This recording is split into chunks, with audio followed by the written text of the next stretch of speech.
Gosh. That, I don't remember what I was saying. How do we start this? Welcome back, everybody, to This Moved Me, the podcast that right now is walking through my book, Speaking Story. My name is Sally Z. I'm so delighted that you're here in the free walkthrough, chapter by chapter of this book. If you want the paid version, if you want to pay me money, that'd be great. The ad-free version that is over on Audible, you can go grab that now. But here on either YouTube or your podcast channel, we are walking through chapter by chapter, and we're on chapter 10 today in part 2. And this chapter is really important to me. We're talking about becoming a person who tells stories and like believing that that is you. And the truth is that we can't do that without grappling with the things that hold us back. And as you hear about in this chapter, most of the work that I do is about dealing with people's fears and dealing with what I like to call the self-doubt spiral and all the BS stuff that goes through our heads. Because I've seen it again and again that confidence, and I'm going to use that word really loosely because I actually think confidence is kind of BS. Confidence is super finicky. And I have not always been able to trust confidence because sometimes I'm like, if I just feel funny in my pants that day, I don't feel confident. It's like, what is that about? You know, like I can't lean on confidence. Confidence is built on flimsy things. Instead, and we'll talk about it, that's in this chapter, it's all about finding self-trust.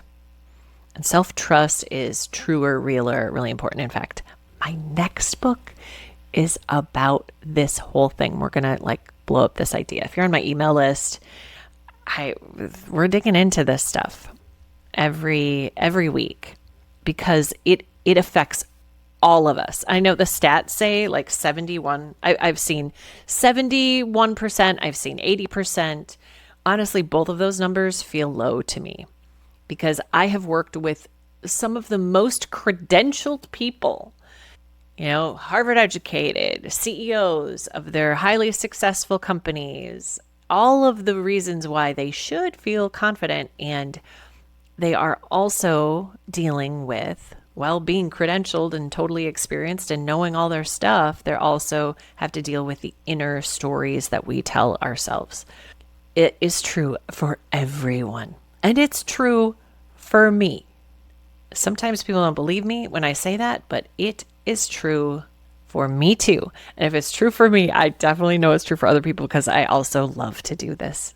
I love to speak and I'm like, sometimes. So, I'm not fearless.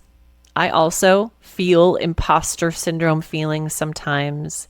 There have been big moments in my career where I seriously had to challenge the stories that I was telling myself, and lots of time where I got really slowed down by crap that other people said to me or ideas that I took in that weren't helpful for me.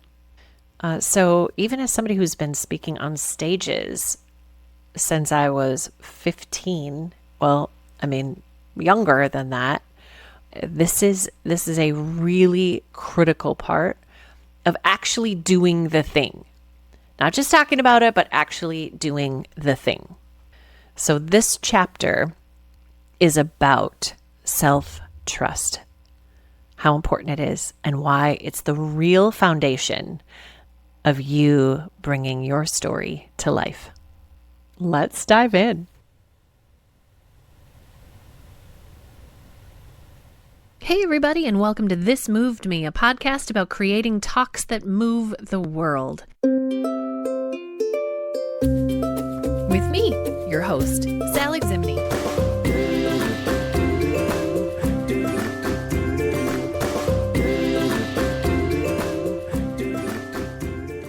This complimentary listening of the Speaking Story audiobook is brought to you in part by the Be Moved Institute, or as I lovingly refer to it, be me.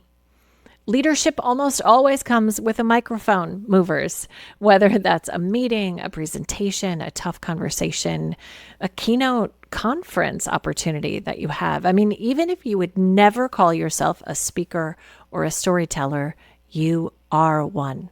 You just might not have the tools that you need yet, or the support that you need yet. And that's why I created the Unspeaker Simple Storytelling audio course. It's like having me right alongside you on your walk or in the car on your commute, and it guides you through simple, powerful exercises to find the leadership stories that are already inside you and that will move your people. It's $49, but it's truly priceless, and I'm really excited to give you the opportunity to come join me over there. All you have to do is head to sally-z.com/unspeaker to get started. And while you're there, join the wait list for the Be Moved Institute, an incredible 2-day experience where we are giving corporate leaders the tools to present with power and clarity and authenticity and support. Now, let's get into the chapter.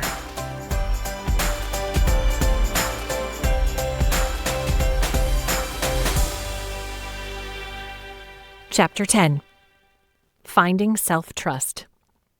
I am not fearless, even if it looks like it when I'm speaking. And I have felt my share of imposter syndrome over the years. There have been some big moments in my journey when I've had to challenge myself to think of myself differently.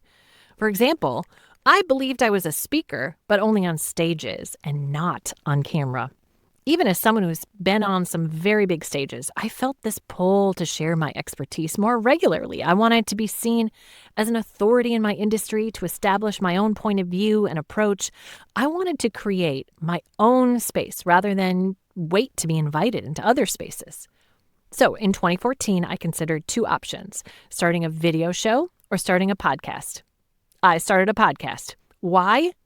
Because the idea of showing my face was a non-starter. It would make me think, nope, no way, I'm not going to do that. Speaking on stage was showing my face in a way that didn't freak me out. That felt like a safe space. I could get vulnerable on stage. But on camera, that felt unknown and especially vulnerable. The camera work I had done up to that point made me feel like a beginner, like I suddenly didn't know what I was doing. I felt so self-conscious and unsure. No thanks. So a podcast it was. Fast forward about 5 years, I was watching my competitors and other entrepreneurs shifting more towards videos, and I had this sinking feeling. I am going to have to tackle video. I wanted the authority that comes with it. I even dreamed about really rocking it on video, but I didn't want the discomfort of getting there. And I know enough to know you can't shortcut that process. Boo. What it took was the courage for me to show up anyway. And now, years later, I actually like video. I didn't see that coming, but here I am saying so now. I had to have the courage and consistency to simply give it a go. And eventually, I started to believe it. I've taken the same path that I see all of my speakers take on their own journey to becoming a speaker and storyteller, and the same one I took years ago to become a speaker as well. With video, I went from a dream to a challenge to the hard and sometimes humbling work of giving it a go, to finding my feet again and again, and to finally getting to a place of self-trust and confidence with it. It was the same thing for Tanya. She went from the dream of wanting to be a speaker to finally trusting herself enough a year and a half later to use the word speaker to describe herself. This was long after she had been speaking, but she had finally made the internal shift to embrace it. Let me be clear, once you're at a place of self-trust and confidence, you're not suddenly perfect or always awesome or even always enjoying it. There will be days when you'll go back to the humbling parts to learn something new and find your confidence again. But once you've done it, you know you can do it. But you first have to do it. The belief comes afterward. Doing it anyway aka courage. Way back in the days of speaking to teenagers, my colleagues and I used to do this skit. We would pretend to be awkward teenagers waiting in front of the school for one of our parents to pick us up, and we'd see someone really cool come by and wanted desperately to look cool ourselves. All the audience of kids would hear were the voiceovers of what was going on in our heads, and it would go something like this. Oh, here they come. Look cool, look cool. And we'd put our hands in our pockets. Don't put your hands in your pockets. That's dumb. Putting our hands behind our heads. Sniffing our armpits. Oh, man. Now we put our hands on our hips. Oh, man, what am I doing? Some kind of superhero. They would make the kids laugh because it was so, accurate. Ugh, middle school. Our self-consciousness during that time of life as we're putting ourselves out there and risking rejection in such a potent way is painful. And it reminds me so much of what it's like when we're about to speak. In those moments, we are super aware of our bodies and suddenly forget how they work. We wonder if we know what it is that we're talking about. We hate the sound of our voice and we sweat more than we need.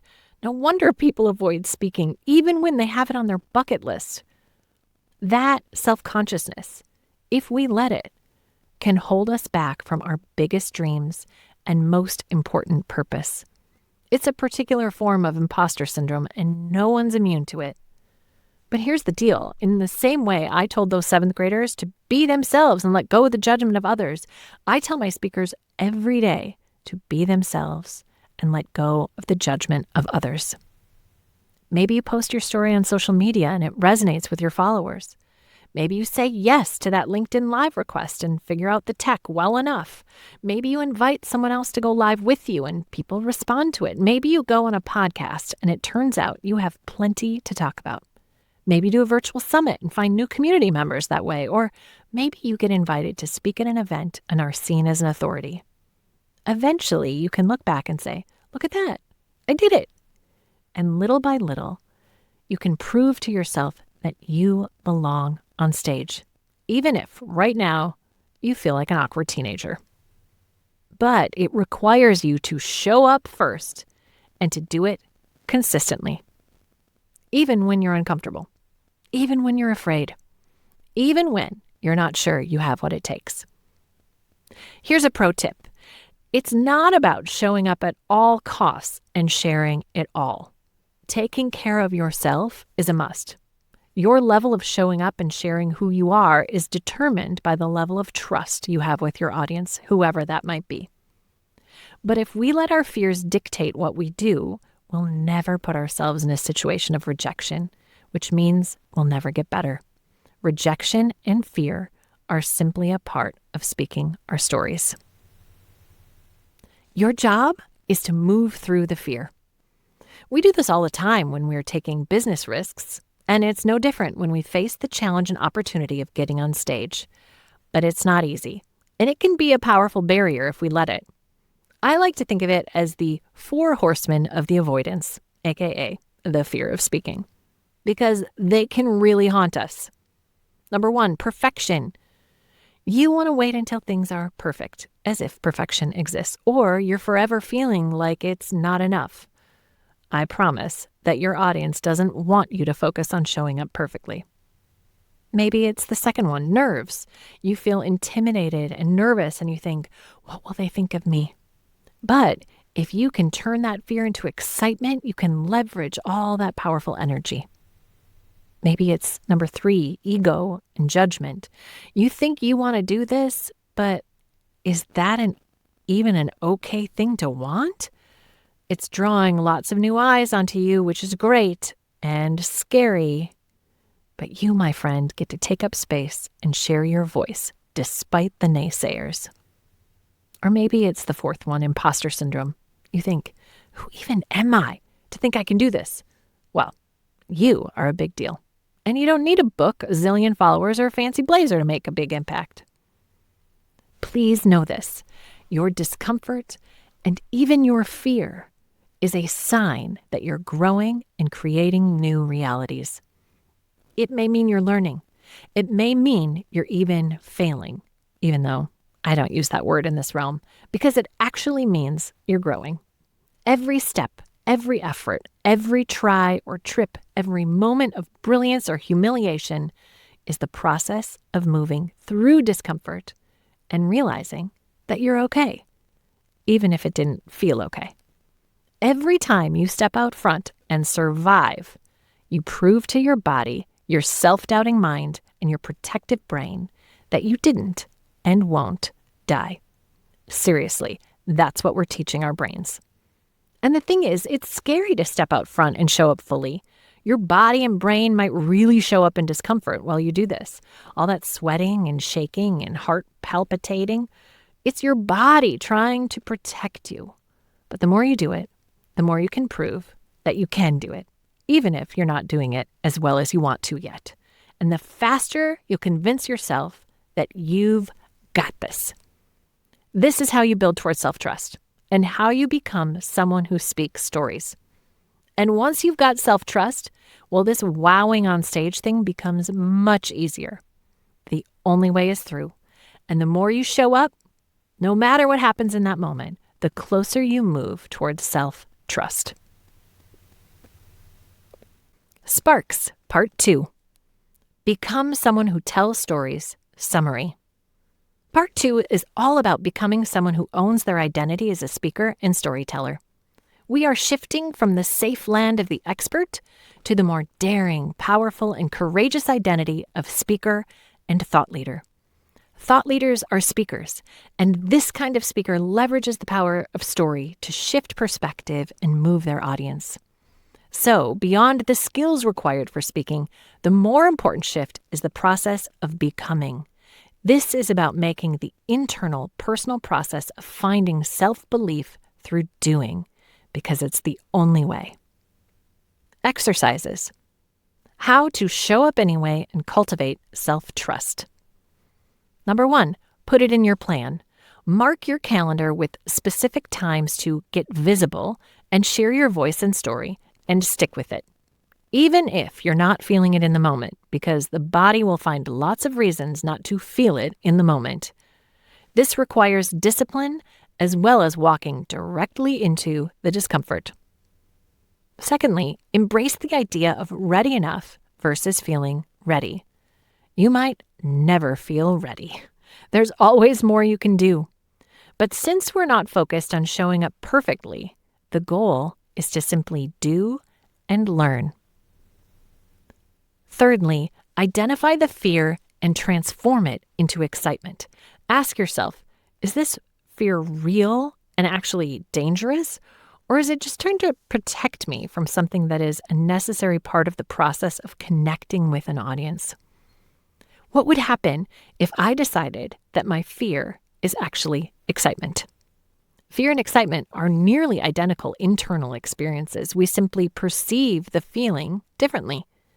Remember that rejection and failure are a natural and expected part of speaking your story.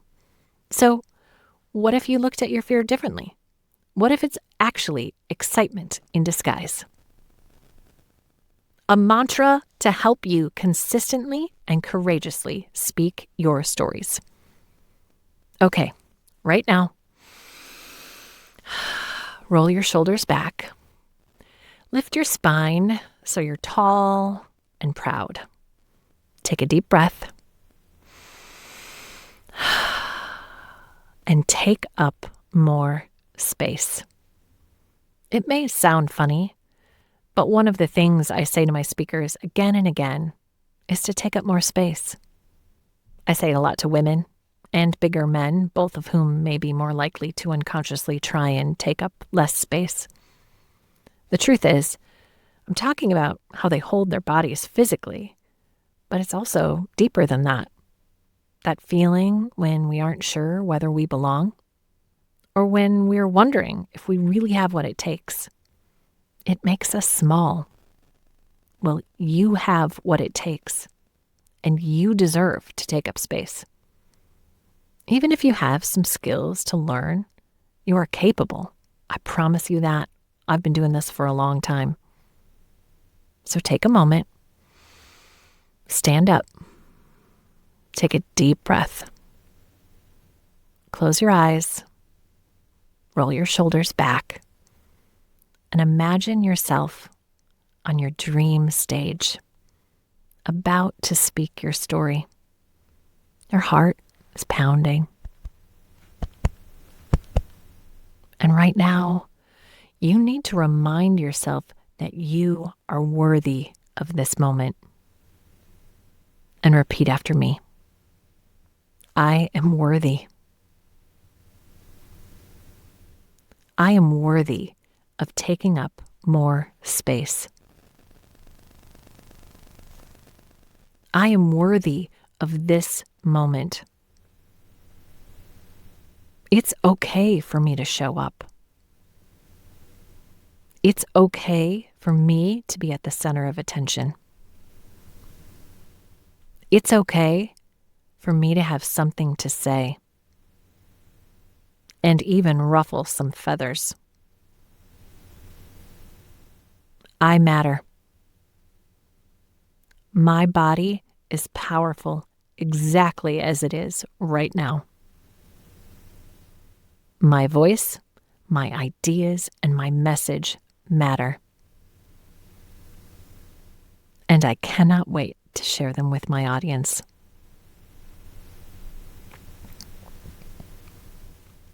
As you face your fears about speaking your story, know that you're not going to die. You're just uncomfortable.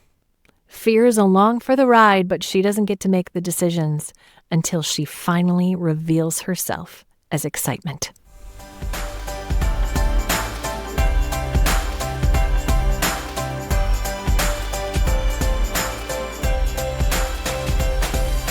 Tools and resources. As a part of the Show Up Anyway email series, you'll get an email every morning for 7 days with a prompt for how to show up and speak a story to your audience through social media. These free stages are a powerful platform to practice some of the skills in this book. The key is showing up anyway. You can grab your free Show Up Anyway email series at speakingstory.com.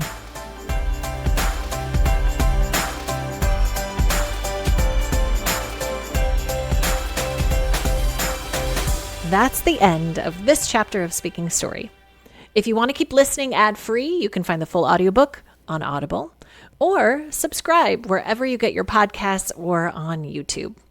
And if this chapter stirred something in you, if it, shall we say, moved you, let me suggest that you start with the Unspeaker Simple Storytelling Audio Mini Course at sally-z.com/unspeaker.